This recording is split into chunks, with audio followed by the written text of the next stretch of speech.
Welcome back to another episode of UN It Matters.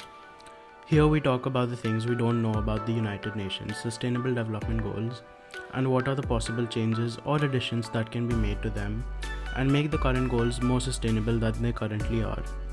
Also note that we here are not criticizing the goals set by the United Nations. We are just suggesting an additional outlook to it. So let's dive in. Have you ever imagined a life without natural resources? Have you ever imagined a life without animals? Have you ever imagined a life without water and its species? I don't think so, because practically it is not possible. The biodiversity on our planet, which I refer to as the plants, bacteria, and animals, is in heaps. An example of how we know this is that an estimate of around 8.7 million species of plants and animals are in existence.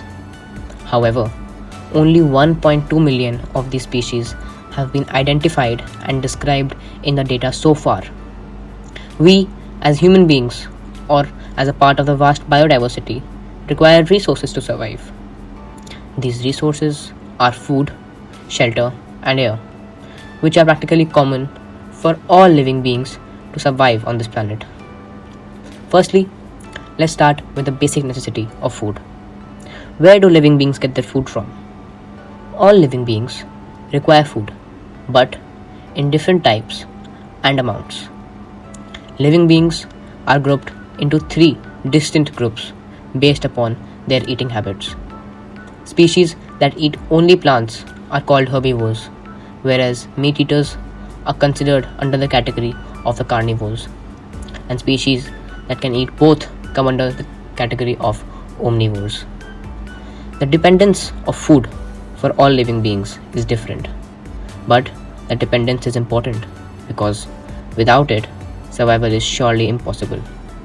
Secondly, the shelter that is provided to all living beings is in the form of forest, wood, dens, etc.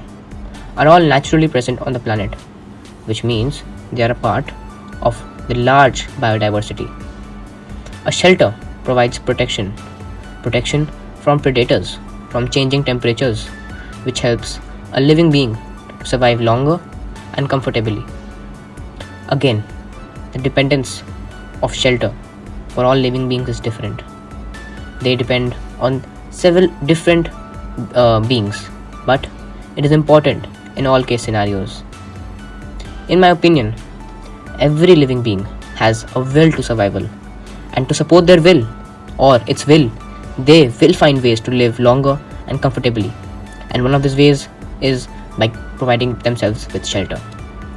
Thirdly, all the living beings require air to breathe, which is a very essential part of survival, because as without food or shelter, life is possible for only a limited period of time, but life without air is not possible for even an hour.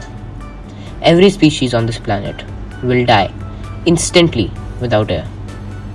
The air required by living beings can be either oxygen or carbon dioxide. The cycle of air has several categories, like the carbon cycle or the oxygen cycle. The cycle help maintain the exact amount of specific air in the environment, which is supported by the biodiversity. So, for air, all the living beings or the very large biodiversity are working together in these cycles to provide themselves with air. The interconnectedness of the biodiversity on one another is very evidently available to the scientists and researchers, and this interconnectedness is what holds all living beings on this planet together. The destruction we as humans have caused to the biodiversity is unforgivable, but rather changeable. Without any of the three major living needs, air, food, and shelter, life on the planet Earth yet is not possible. Hope you enjoyed this episode. In the next episode, we should be digging deeper into this topic. Thank you and stay tuned.